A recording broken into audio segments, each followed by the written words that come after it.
계신 분들 함께 다시 한번 인사 나누도록 하겠습니다. 사랑합니다. 축복합니다. 함께 이제 말씀의 은혜 나누도록 하겠습니다. 오늘은 신앙의 모퉁이 돌 설교 시리즈 9번째 시간으로 복음을 증거하라라는 제목으로 함께 말씀의 은혜를 나누도록 하겠습니다. 복음을 증거하라는 명령처럼 성경에 기록되어 있는 예수님의 말씀 가운데 강력한 명령은 없을 것입니다. 예수님께서 부활하시고 제자들을 떠나시면서 마지막으로 남기신 명령이 바로 땅끝까지 이르러 복음을 증거하라라는 명령이었습니다. 사도행전 1장 8절의 말씀이죠. 여러분 너무나 잘 아실 겁니다. 함께 한번 암송해 보도록 하겠습니다. 오직 성령이 너희에게 임하시면 너희가 권능을 받고 예루살렘과 온 유대와 사마리아와 땅끝까지 이르러 내 증인이 되리라 하시니라. 아멘. 주님께서는 제자들을 향하여 땅끝까지 주의 복음을 증거하는 주의 증거자로 주의 사도로서 살아갈 것을 명령하셨습니다. 지금까지 우리가 살펴본 신앙의 모퉁이 돌을 돌이켜 보시길 좀 바라겠습니다. 여러분들 모두 지금까지 8번의 이야기를 나눴는데 어떤 것들이 있었습니까? 회개가 있고요, 세례가 있었고, 말씀, 기도, 성령, 사랑, 주제권, 또 드림과 섬김에 대한 이야기를 나누었습니다. 예수님을 믿음으로 말미암아 우리는 구원받아 하나님 나라 백성이 되었습니다. 말씀을 통해 우리는 지난날 우리들이 죄악 가운데 살아왔음을 깨닫게 되어지죠. 그래서 무엇을 합니까? 회개를 하게 되는 겁니다. 회개로부터 진정한 신앙 성장과 성숙이 시작이 되어집니다. 그러면서 세례받음으로 교회 일원이 되어져서 교회 성도님들의 돌봄을 받게 되어지고요. 말씀 앞에 순종하며 말씀을 통해 훈련을 받고 말씀을 지켜 행하게 되는 겁니다. 그러면서 기도함으로 하나님의 도우심을 얻게 되어집니다. 기도하는 것 가운데 성령께서 임하셔서 더욱더 믿음으로 우리가 달려나아갈 수 있도록 우리를 훈련시켜 주십니다. 그리고 서로 사랑하라고 하시는 주님의 명령 앞에 순종하게 되어지고 하나님을 주인 삼고 마침내 하나님 앞에 드리고 하나님 앞에 섬기는 그런 믿음의 삶을 살게 되는 것입니다. 하지만 이 모든 것들은 결코 완성형이 아닙니다. 이 모든 것들은 주님의 명령 땅끝까지 이르러 내 증인이 되리라고 하신 이 말씀 앞에 순종하는 믿음의 사람으로 우리가 성장하기 위한 단계들이었지 결코 최종 목표가 아니었다는 것입니다. 지금까지 우리가 살펴본 이 8번의 이야기들은 우리 신앙이 성장하기 위한 단계였다라면 오늘 우리가 함께 나눌 이 복음 증거는 우리 안에 있는 이 신앙을, 이 믿음을 세상 밖으로 흘려보내는 세상과 주님을 연결하는 모퉁이 돌이 되어지는 것입니다. 사랑하는 성도 여러분, 저와 여러분들이 단지 죄에서 구원받아서 하나님 나라 백성이 되어지고 하나님의 은혜를 누리는 그 정도의 단계에 머물러 있는 것이 아니라 마침내 땅끝까지 주의 복음을 증거하는 사명자의 단계까지 성장할 수 있기를 주의 이름으로 축원합니다. 여러분, 생각의 전환이 필요합니다. 우리가 믿음이 성장해서 땅끝까지 이르러 복음을 증거하는 전도자가 되는 것으로 오해하기가 쉽습니다. 그게 아니다라는 거예요. 제가 계속해서 드릴 말씀은 뭐냐면 우리의 믿음이 성장해서 마지막 단계에 이르러서 복음을 증거하는 것이 아닙니다. 믿음이 대단한 사람만이 복음을 전하는 게 아니다라는 거예요. 오히려 반대로 우리의 믿음이 성장하기 위해서 복음 증거가 필요하다라는 이 말씀을 드리고 싶은 겁니다. 예수님께서 제자들을 향하여 땅끝까지 복음을 증거하라 명령하셨습니다. 그런데 그 제자들이 어땠습니까? 그 명령을 순종하기에 충분히 훈련된 정말 단련되고 성장한 그런 사람들이었습니까? 그래서 그런 제자들을 향하여 너희들이 이제 됐으니까 이제 주의 복음을 증거해라 이렇게 명령하셨느냐라는 거예요. 결코 그렇지 않다라는 것을 우리는 너무나도 잘 알고 있습니다. 갈릴리 바닷가에서 예수님께서 베드로를 비롯한 제자들을 부르셨을 때 예수님께서 그들을 사람을 낚는 어부가 되게 하리라 부르셨습니다.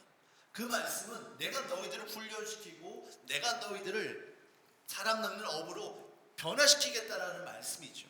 단지 주님께서 제자들에게 요구하셨던 건 뭐냐면 나의 말에 순종함으로 나와 함께 이 천국 하나님 나라 사명을 감당하는 일에 동참하자. 복음 증거하는 일에 함께하자고 부르신 겁니다. 제자들 가운데 어느 누구도 인간적인 세상의 시선으로 바라볼 때 완벽한 사람, 준비된 사람 아무도 없었습니다. 세상적인 시선으로 바라보면 참 부족한 사람들 뿐이었습니다. 갈릴리 바닷가의 가난한 어부였고요. 당시 사람들로부터 손가락질 받는 민족의 반역자라고 정죄받는 세리였고요. 죄인들이었습니다. 그런데 그런 제자들을 주님께서 주의 제자로서 부르셨고 하나님 나라 사명을 감당하는 주의 사도로 성장케 해주셨다는 거예요. 많은 사람들이 예수님을 따랐습니다. 하지만 그들 모두가 다 주님을 믿고 주님의 제자가 되어주고 복음 증거의 사명을 감당했던 것은 아니었습니다. 그들 가운데 몇몇 사람들은 그저 예수님께서 나눠주시는 떡과 물고기로 자신의 배를 채우는 무리들이 있었고요. 심지어는 그들 가운데 예수님께서 제자로 불러주셨지만 예수님을 배반하고 세상 가운데 멸망의 자리로 나아가는 예수님을 자신의 유익을 취하기 위한 수단으로 사용했던 사람들도 분명히 있었습니다. 하지만 베드로처럼 비록 실패하고 연약함이 있고 넘어졌지만 그럼에도 불구하고 땅끝까지로 주의 복음을 증거하는 이 사명을 감당하는 진정한 주님의 제자도 있었다는 것입니다. 사랑하는 성도 여러분, 오늘 우리의 모습은 과연 어떤 모습입니까? 비록 우리의 모습이 지금은 연약하고 부족할지 모르지만 주님의 말씀 앞에 순종함으로 말미암아 그리스도의 장성한 분량에 충만한 데까지 우리 믿음이 성장하고 자라날 수 있기를, 그리하여 마침내 하나님께서 저와 여러분들을 부르신 그 사명의 자리, 복음 증거의 자리에 함께할 수 있는 저와 여러분들이 되시기를 주의 이름으로 축원합니다. 우리는 왜 복음을 증거해야 할까요? 특별히 신앙의 성장과 성숙을 위하여 왜 우리는 복음을 전해야 할까요? 오늘 여러분들과 함께 세 가지 관점에서 이야기를 나눠보도록 하겠습니다. 첫 번째는 복음을 전할 때 우리는 복음의 핵심을 깊이 깨닫고 복음을 확신하게 됩니다. 여러분, 최고의 방법은 내가 깨달은 것을, 내가 배운 것을 다른 누군가에게 가르치는 겁니다. 복음을 증거하는 것은 단순하게 어떤 성경적인 진리를 선포하거나 다른 사람을 이성적으로 설득하는 그런 과정이 아닙니다. 복음을 증거한다는 것은요, 하나님이 얼마나 저와 여러분들을 사랑하고 계시는지를 고백하는 이야기입니다. 우리 안에 역사하시는 아버지 하나님의 사랑과 예수님의 십자가 사랑을 함께 나누고 함께 선포하고 증거하는 것이 바로 복음을 증거하는 것입니다. 이와 같은 믿음의 고백을 나눌 때 다시 한번 우리 입술로 이와 같은 사람들을 고백하게 되어질 때 이전에는 머리에 머물러 있었던 그 복음이 우리의 가슴을 통해서 다시 한번 확인하게 되어지고 깨닫게 되어지는 일이 나타나게 되는 겁니다. 우리는 머리로 부모님의 사랑에 대한 그 은혜에 대한 감사와 고백들이 우리는 누구나 가지고 있습니다. 그런데 평소에는 잘 못 느꼈는데 어버이날이나 또는 부모님의 생신 때 집을 방문하고 함께 시간을 보내고 함께 식사를 합니다. 케이크를 하나 불을 붙이고 생일 축하 노래를 부르고 그러면서 함께 고백하죠. 목석 같은 아들이 엄마 고마워요. 엄마 생일 축하해요. 사랑해요. 이 말을 할 때 단지 머리로만 머물러 있었던 이것이 우리 입술로 나올 때 어떻게 되어집니까? 정말로 이것이 정말 주님을 향한 부모님을 향한 사랑의 고백들을 우리가 확인하게 된다는 것이죠. 머리로는 분명히 압니다. 하지만 입술로 고백하고 몸으로 행동하는 것과 그저 머리로만 아는 것은 결코 같을 수가 없다는 거예요. 복음을 증거할 때 머리로만 알고 있었던 그 십자가와 부활의 도리가 우리 입술로 선포되면서 내 안에 살아 역사하시고 나를 살리시고 구원하신 예수님의 십자가 복음을 다시 한번 우리는 확인하게 되어지는 겁니다. 그리고 무엇보다도 복음을 증거하기 위해서는 내가 명확하게 복음의 진리를 잘 알고 있어야만 합니다. 여러분들, 우리가 길을 안내할 때 누군가가 우리의 길을 물어요. 행복한 교회 가려면 어떻게 가야 돼요? 라고 물어본다고 여러분 생각을 해보세요. 그러면 여러분 그 당정역이나 군포역에서 우리 행복한 교회로 올 때 어떻게 오게 될까? 여러분들 설명하실 수 있으시죠? 근데 처음에는 딱 들었을 때 막연할 수 있습니다. 하지만 어떻게 가야 되지? 생각하면서 이렇게 가면 되겠구나라는 것이 머릿속에 그려집니다. 마찬가지입니다. 우리가 복음을 증거할 때 처음에는 복음이 뭐지? 예수님을 믿는다는 것이 뭐지? 잘 모를 수 있습니다. 하지만 한 사람 한 사람 이야기를 하면서 이것이 예수님을 믿는 것이구나. 이것이 정말 복음이구나. 이것들이 우리 머릿속에 그려진다라는 겁니다. 그리고 무엇보다도 간혹 그런 일이 있습니다. 우리가 복음을 전하다가 처음 예수님을 믿는 사람이거나 아니면 믿지 않는 사람들로부터 예상치 못했던 어떤 날카로운 질문을 받을 때가 있습니다. 뜻밖의 질문을 받는 거죠. 그분이 어떤 교회를 핍박하거나 공격하기 위한 질문이 아니라 정말 우리가 평소에 생각하지 않았던, 하지만 정말 복음의 진리에 담겨있는 질문들을 던질 때 이게 뭐지 하고 우리가 쿵 하고 한번 충격을 받을 때가 있어요. 그러면서 복음을 전하면서 다시 한번 우리는 신앙의 기초를 다시 한번 확인할 수 있게 되어집니다. 그리고 무엇보다도 내가 준비되어지지 않았는데 어떻게 복음을 전할 수 있겠습니까? 우리 복음을 전하려면 다시 한번 내가 전하는 말씀이 무엇인지를 공부하게 되어지고 그 말씀을 더욱더 묵상하게 됩니다. 그렇기 때문에 복음 증거는 우리 자신을 더욱더 믿음의 사람으로 훈련시키는 유익함이 있다는 것입니다. 사도행전 3장의 말씀을 보시면 성전 미문에 앉아서 구걸을 하며 하루하루 연명하고 있는 태어나면서 40년 동안 걷지 못했던 일을 베드로와 요한이 예수님의 이름으로 명령하여 고치는 사건이 있습니다. 은과 금은 내게 없거니와 내게 있는 예수 그리스도의 이름으로 명령하니 일어나 걸으라. 베드로는 어떻게 이와 같이 예수님의 이름으로 명령하여 그를 낫게 할 수 있었을까요? 베드로는 어떻게 이와 같이 기도하면 정말 주님께서 그를 고치신다라는 것을 확신할 수 있었을까요? 여러분 무엇 때문입니까? 바로 베드로가 주의 복음을 증거하면서 예수님의 이름으로 기도하였더니 이와 능력이 나타나는 것들을 베드로가 이미 경험했기 때문에 그래요. 내가 먼저 예수님을 만났고 그 복음의 능력을 경험하였고 예수님의 이름으로 기도하였더니 병고침의 역사가 나타나는 것을 그가 이미 경험하고 알았기 때문에 이처럼 많은 사람들 앞에서 공개적으로 이와 같은 일을 감당할 수 있었던 겁니다. 사도행전 3장에 이 사건이 기록되어 있는데요, 성경을 보시면 사도행전 2장에 여러분 무슨 사건이 기록되어 있습니까? 가장 먼저 성령님께서 오십니다. 성령의 충만함으로 말미암아 베드로가 많은 이들에게 복음을 증거합니다. 복음을 증거했더니 많은 이들이 찔림을 받고 우리가 어떻게 하면 좋겠습니까? 그리하여 베드로가 그들에게 회개하라, 세례를 받으라 했을 때 그들이 세례를 받고 성령으로 충만해지고 그때 당시 3,000명이나 넘는 사람들이 함께 주님의 은혜를 경험하는 놀라운 사건이 있었습니다. 베드로가 바로 이걸 본 거예요. 이 경험들을 겪은 겁니다. 복음을 증거하면서 정말 내가 믿는 복음이 살아있는 믿음이구나, 살아있는 하나님의 능력이 나타나는구나, 이걸 확신할 수 있었다라는 겁니다. 이전까지만 해도 베드로는 참 연약한 존재였습니다. 하지만 복음을 증거하면서 성령을 경험하면서 무엇보다도 자신이 선포하는 예수 그리스도의 십자가 복음의 능력이 정말 사람을 변화시키시고 사람을 살리는 하나님의 능력이 되어짐을 그가 깨달은 거예요. 여러분 예수님께서 십자가 달려 죽으실 때 베드로가 예수님을 3번을 부인합니다. 그리고 이 사도행전 3장에 기록되어 있는 성전 미문에 앉은 이를 고치는 이 사건이 사도행전 3장에 기록되어 있는데 물리적인 시간의 차이로 이 십자가 부인과 이 성전 미문에서 고친 이 사건 사이에 시간이 얼마 되지 않아요. 정확하게 따지기는 어렵습니다만 대략 한 2달, 3달 이 정도밖에 되어지지 않아요. 그 짧은 시간 동안에 베드로가 어떻게 믿음의 사람으로 훈련될 수 있었습니까? 본인이 복음을 증거하면서 그 복음의 능력이 정말 살아 역사한다는 것을 경험했기 때문에 그렇습니다. 저와 여러분들이 이처럼 복음을 증거하면서 우리 믿음이 더욱더 구체화되어지고 더욱더 확신하게 되어지는 그런 은혜를 경험할 수 있기를 주의 이름으로 축원합니다. 두 번째로 우리는 복음을 증거하면서 무엇보다도 영혼들을 긍휼히 여기시는 아버지 하나님의 그 사랑의 마음을 확인하게 되어지고 그 마음을 품을 수 있게 됩니다. 전도와 선교 현장은 영혼을 불쌍히 여기시는 아버지 하나님의 눈물이 고여 있는 곳입니다. 우리는 복음을 증거하면서 그 잃어버린 영혼을 찾기 원하시는 아버지 하나님의 마음을 확인하게 되어집니다.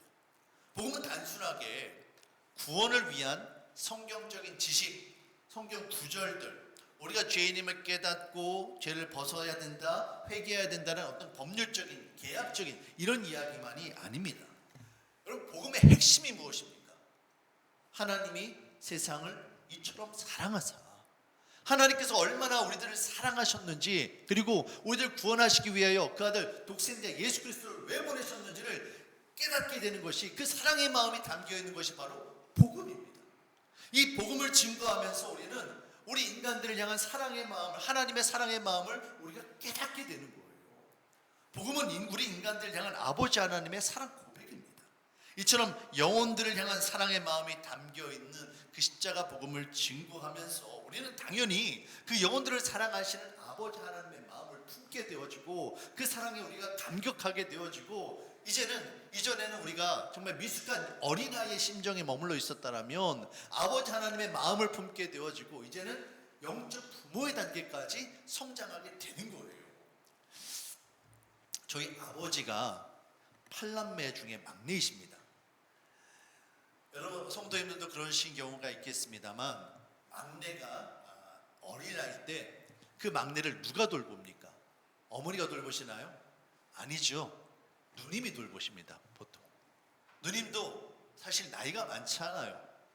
그런데 그럼에도 불구하고 그 어린아이를 돌보면서, 그 어린아이를 품으면서 무엇을 갖게 됩니까? 어미의 마음을 품고 돌보게 되는 거예요. 2000년도 초반에 정말로 많은 사람들에게 사랑을 받았던 가시곡이라는 소설책이 있습니다. 여러분들도 아마 한 번씩 읽어보셨거나 아니면 최소한 어떤 이야기인지 그 책 제목을 아마 들어보셨을 거예요. 백혈병에 걸린 아들을 살리기 위해서 자신의 모든 것을 바쳐 희생하는 아버지의 그 사랑이 담겨있는 소설입니다. 저도 그때 이 책을 읽으면서 정말 많이 눈물을 흘렸습니다. 많은 감동을 받았습니다. 그때는 제가 아직 결혼하기도 이전이었고요, 아직 아이가 없을 때였습니다. 아직 싱글인 총각이 아버지의 사랑에 대한 이야기를 읽으면서 막 눈물을 흘린 거예요. 근데 제가 그랬는데 그때 이미 결혼을 하셨고 자녀를 키우신 여러 성도님들이셨다면 어땠을까요? 분명 큰 감동이 있었을 겁니다. 근데 중요한 건 이런 겁니다.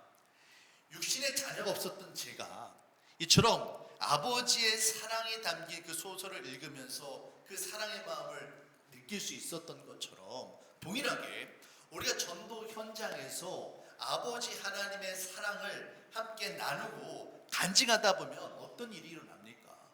그 사랑의 마음, 하나님의 사랑을 사람들과 함께 이야기 나누면서 내가 먼저 그 사랑에 만족하게 되어지고, 그 나를 향한 하나님의 사랑을 우리가 느끼게 되어진다는 거예요. 그러면서 아까 조금 전에 말씀드렸던 것처럼 어린 누님이 더 어린 동생을 살피는 것처럼, 우리의 신앙이 단지 하나님께서 주시는 은혜만을 누리는 그런 상태가 아니라 더 어리숙하고 정말 부족한 우리 성도님들을 돌보는 영적 부모의 단계까지 성장할 수 있다는 겁니다.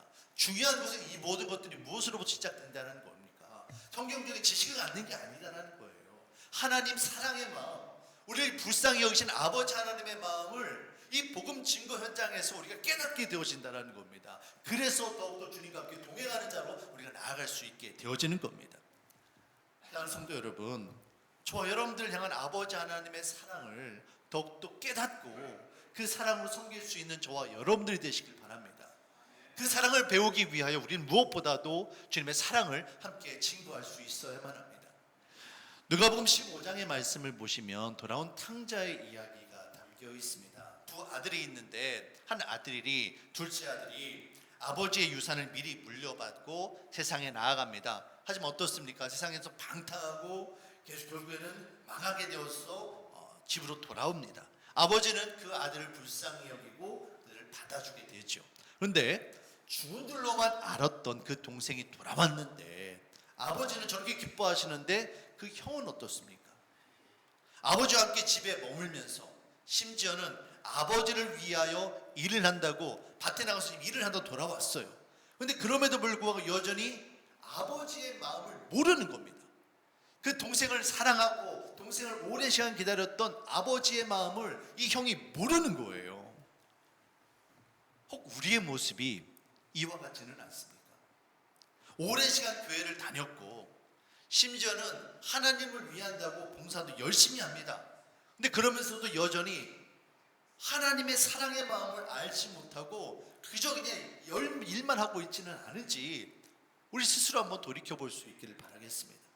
진짜 우리의 믿음이 성장하고 성숙하기를 원한다면, 우리가 진정 하나님을 주인 삼고 살아가는 하나님 나라 백성이 되기를 원한다면 겉으로 드러나는 행위가 아니라 복음 가운데 담겨있는 영혼들을 사랑하시는 아버지 하나님 그 사랑의 마음을 우리가 품을 수 있어야만 합니다. 사랑하는 성도 여러분, 복음을 증거함으로 말미암아 잃어버린 그 한 영혼을 찾으시는 아버지 하나님의 마음을 깊이 깨닫고 영적 어린아이의 단계에서 벗어나서 이제 아버지와 함께 잃어버린 영혼을 찾고 잃어버린 영혼을 사랑으로 돌보는 영적 부모의 단계까지 성장하는 저와 여러분들이 되시기를 주의 이름으로 축원합니다. 이제 마지막으로 세 번째, 우리는 복음을 증거하면서 놀라운 하나님의 능력과 기적을 경험하게 됩니다. 복음을 증거하는 것은요, 내 힘과 내 능력으로 되는 일이 결코 아닙니다. 우리는 복음을 증거하는 것이 성령의 도우심으로 감당해야 된다는 것을 머리로 알아요. 그런데 이게 정말로 내 힘으로 안 된다는 거, 하나님께서 도와주셔야 된다는 것을 뼈저리게 느끼는 사람이 있습니다. 누구일까요? 전도를 해본 사람만이 압니다. 아무리 제가 100번 1000번 이 말을 해도 전도를 해보지 않으시면 모르는 거예요. 여러분, 세상에서는요, 얼마의 시간이나 얼마의 물질과 얼마의 노력을 들이면 어느 정도 이게 기대되어지는 어떤 결과물이 있습니다. 그런 결과물을 가지고 우리는 세상에서 이렇게 살아가게 되어지죠. 하지만 전도는 그렇지 않습니다. 한 영혼을 구원하기 위하여 우리가 과연 얼마의 시간과 얼마의 물질과 얼마나 많은 사람들이 들어가야만 그 한 영혼을 구원할 수 있을까요? 수백, 수천, 수억이 들어가도 안 될 수도 있는 이야기고요. 반대로 이야기하면 정말 뜻밖의 하나님의 역사하심으로 말미암아 한 사람이 돌아올 수도 있는 것이 바로 복음 증거의 현장입니다. 내가 정말 애쓰고 노력해도 안 됐는데, 정말 모든 것 다 포기했는데 정말 갑자기 하나님께서 놀라운 방법으로 그들을 변화시키시고 그들을 정말 구원하시고 하는 일들을 우리는 복음 증거 현장에서 경험하는 거예요. 그래서 깨닫는 것이 무엇입니까? 아, 정말 이게 내가 하는 일이 아니구나, 정말 하나님이 하시는 일이구나라는 것을 우리는 복음 증거 현장을 통하여 깨닫게 되어지는 거예요. 영혼 구원은 한마디로 영적 전쟁입니다. 사탄의 권세 아래에 있는 그 영혼을 하나님 나라 백성으로 구출하기 위한 영적 전쟁이 복음을 증거하는 현장 가운데 벌어져요. 복음을 증거하기 위하여 그 영혼이 진정 구원받고 하나님 나라 백성이 되기 위하여 우리는 기도하지 않을 수 없는 겁니다. 예수님의 이름을 부르며 기도하였더니 그 기도 가운데 응답이 나타나고 하나님께서 그 영혼을 구원하시는 그 사건들을 우리 전도 현장에서 수없이 경험하게 되는 겁니다. 똑같은 아이스 아메리카노가 있어요. 그런데 여러분, 이 아이스 아메리카노가 밭에서 정말 열심히 일하다가 정말 잠시 그늘에서 쉬면서 정말 들이키는 그 사람이 느끼는 그 맛과 그 시원함과 그냥 거실에서 시원하게 에어컨 틀고 있다가 여유 있게 그냥 한 잔 마시는 것하고, 그럼 어느 것이 더 뜨겁게, 어느 것이 더 시원하게, 더 맛있게 느껴지겠습니까? 말할 것도 없는 거예요. 우리가 정말로 성령 하나님의 역사하심을 경험하고 믿음의 사람으로 훈련되기를 원한다면 우리는 복음 증거의 현장으로 달려나가야만 합니다. 그것만큼 하나님께서 뜨겁게 역사하시는 곳은 없어요. 누가복음 10장의 말씀을 보시면 예수님께서 70인의 제자들을 따로 부르십니다. 그리고 이들을 둘씩 짝지어서 각 동네로 다니면서 복음을 증거하게 하세요. 이때는 아직 성령님께서 임하시기 이전입니다. 이때는 아직 제자들이 온전하게 그리스도의 제자로 성장하기 훨씬 이전의 이야기예요. 아직 미숙하고 아직 부족한 상태입니다. 하지만 그럼에도 불구하고 예수님께서 이들을 주의 복음을 증거하라고 명령하셨고, 이 명령 앞에 순종함으로 그 제자들이 동네를 다니면서 복음을 전합니다. 이 가운데 특별히 9절 말씀을 보시면 예수님께서 이렇게 그들에게 명령하십니다. 거기 있는 병자를 고치고 말하기를 하나님의 나라가 너희에게 가까이 왔다 하라. 복음을 전하라고 예수님께서 명령하신 거죠. 예수님께서 직접 찾아가셔서 그들에게 복음을 전하신 게 아닙니다. 제자들을 대신 보내신 거예요. 제자들이 예수님의 명령에 따라서 부족하지만 그 제자들이 순종함으로 그곳에 나가서 복음을 전하고 왔어요. 그랬더니 어떤 일이 벌어집니까? 17절 말씀을 보시면 그 제자들이 예수님께 이렇게 보고합니다. 70인이 기뻐하며 돌아와 이르되 주여 주의 이름이면 귀신들도 우리에게 항복하도이다. 이때 이 제자들이 정말 대단한 사람들이 아닙니다. 이제 처음 예수님을 믿고 이제 정말 제자가 되어졌던 미숙한 단계에 있는 사람들이에요. 근데 그럼에도 불구하고 예수님의 명령 앞에 순종하였더니, 주의 이름으로 명령하였더니 귀신들도 항복하고 떠나는 놀라운 일들이 그들의 복음 증거 현장에 나타나더라는 겁니다. 여러분, 이들이 복음 증거 현장에서 이 복음을 전하면서 그 받았을 그 충격, 받았을 그 기쁨, 정말 상상이 가십니까?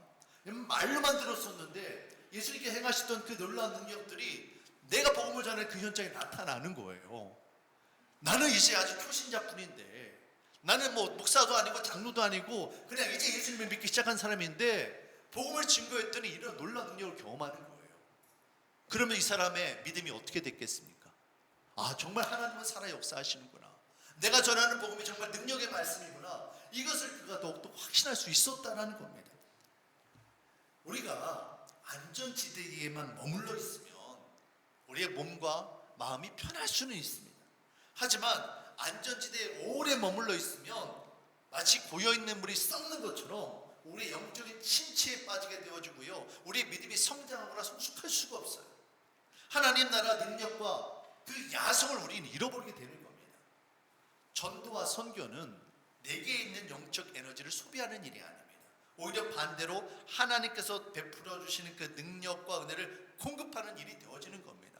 온실 속에 화초에 머물러 있는 것이 아니라 하나님께서 베풀어 주신 은혜와 능력을 우리 영적 전쟁 가운데, 복음 증거 가운데 우리가 경험하면서 함께 주님의 나라를 경험하고 함께 세워져 가야 되는 거예요. 사랑하는 성도 여러분, 주님은 우리들의 믿음이 영적인 유아 단계에 머물러 있기를 원하지 않으십니다. 그리스도의 장성한 분량의 충만한 단계까지 예수 그리스도 십자가 복음을 증거하고 함께 하나님 나라를 세워가는 사명자의 단계까지 나아가기를 주께서는 원하고 계십니다. 이와 같은 믿음의 단계까지 나아가는 저와 여러분들이 되시길 바라겠습니다. 자, 결론적으로 오늘 성경 본문 빌레몬서 1장 6절 말씀을 보시겠습니다. 이로써 내 믿음의 교제가 우리 가운데 있는 선을 알게 하고 그리스도께 이르도록 역사하느니라.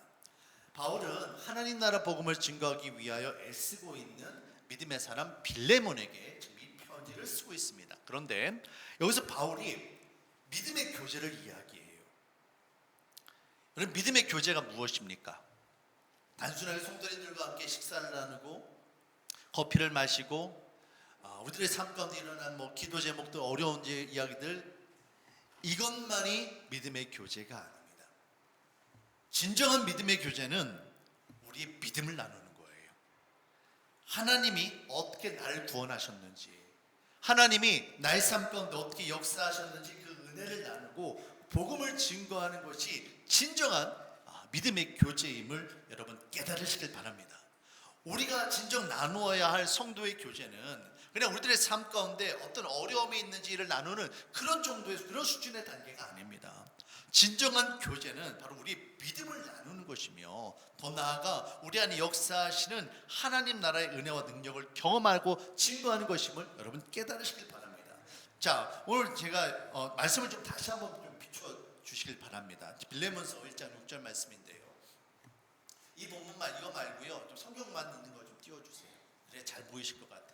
자, 보시기 바랍니다. 내 믿음의 교제가, 주의 복음을 전하는 이 교제가 무엇을 알게 합니까? 우리 가운데 있는 선을 알게 하는 거예요. 우리 가운데 있는 선이 뭡니까? 하나님이 얼마나 우리를 사랑하시는지, 우리가 어떻게 구원을 받았는지, 우리 안에 있는 진리 되신 예수님의 십자가 복음을 우리 믿음의 교제를 통하여, 복음 증거를 통하여 확실하게 알게 되는 겁니다. 그래서 어떻게 되어집니까? 우리가 그리스도께 이르도록 역사한다라고 해요. 이건 두 가지 의미가 있어요. 첫 번째는 우리의 신앙이, 믿음의 정말 연약한 수준에 있던 우리의 신앙이 그리스도의 장수한 분량에까지 성장하도록 이루어진다라는 겁니다. 어떤 때요?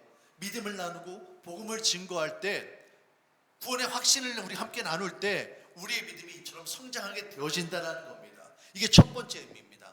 두 번째 의미는 뭘까요? 이 믿음을 누구와 함께 나눕니까? 우리 형제 자매들, 아직 주님을 모르는 자들에게 복음을 전합니다. 그랬더니 우리 안에 역사하시는 예수 그리스도의 그 십자가 복음의 능력을 그들이 알게 되는 거예요. 그래서 그들이 누굴 만나게 됩니까? 그리스도께 이르게 되어지고 그리스도를 만나게 되어지고 그들 또한 우리처럼 하나님 나라 백성이 되는 놀라운 역사가 이 복음 증거 자리에, 복음을 증거하는 현장 가운데 나타나게 되어지는 겁니다. 제가 오늘 이 말씀을 여러분들과 함께 나누는 것은, 이 말씀을 듣고 우리가 이제 당장의 길거리에 나가서 예수 믿으세요 하고 노방전도를 하고 해외로 나가 선교하자, 이 말씀을 드리는 게 아닙니다. 진정한 믿음의 교제가 뭐냐는 거예요. 주께서 우리들에게 원하시는 진정한 믿음의 교제가 무엇입니까? 우리의 삶의 현장에서, 우리의 가정에서, 우리 직장 동료들과 함께 내가 믿는 예수님, 나의 삶 가운데 역사하신 그 하나님을 함께 복음을 통하여 증거하고 나타내는 거예요. 이 은혜를 흘려보내는 겁니다. 이것이 바로 진정한 믿음의 교제입니다. 이처럼 우리가 믿음으로 복음을 증거하며 교제할 때 어떤 일들이 일어납니까? 바로 모든 사람들이 그리스도의 선을 알게 되어지고 함께 그들의 믿음이 성장하게 되어지고 함께 지워져 가게 되는 거예요. 사랑하는 성도 여러분, 주의 복음을 증거함으로 말미암아 우리의 믿음이 더욱더 성장할 수 있기를 바랍니다. 믿음이 성장해서 복음을 전하는 게 아니에요. 복음을 전하면서 우리의 믿음이 더욱더 단단해져 가는 겁니다. 복음을 증거하는 바로 그 자리에 주님이 함께 하십니다. 복음을 증거하는 바로 그 자리에 성령님께서 우리를 도우시고 우리의 믿음을 더욱더 성장케 하여 주시고 더욱더 우리로 하여금 하나님 나라 일꾼으로 세워주실 것입니다. 복음을 증거함으로 말미암아 하나님께서 기뻐하시는 믿음의 일꾼들이 되어지고 더 나아가서 우리의 가정과 우리의 직장과 교회 공동체 가운데 하나님 나라를 이루어가는 저와 여러분들 모두가 되어주시기를 주의 이름으로 축원합니다. 하나님 주님 참으로 감사합니다. 주님께서 우리에게 복음을 증거하라 말씀하셨습니다. 하나님, 우린 여전히 부족합니다. 그러나 주의 말씀 앞에 순종함으로 나아갈 때 우리가 복음을 증거할 수 있는 믿음의 사람으로 주께서 우리들을 훈련시키시고 세우실 것을 믿습니다. 우리의 머리로만 계산하지 않게 하여 주시고 주의 말씀 앞에 순종하게 하여 주시옵소서. 하나님, 오늘 우리와 함께 하여 주시고 우리들을 통하여 주의 은혜와 주의 능력을 나타내어 주시옵소서. 감사드리며 예수님의 이름으로 기도합니다.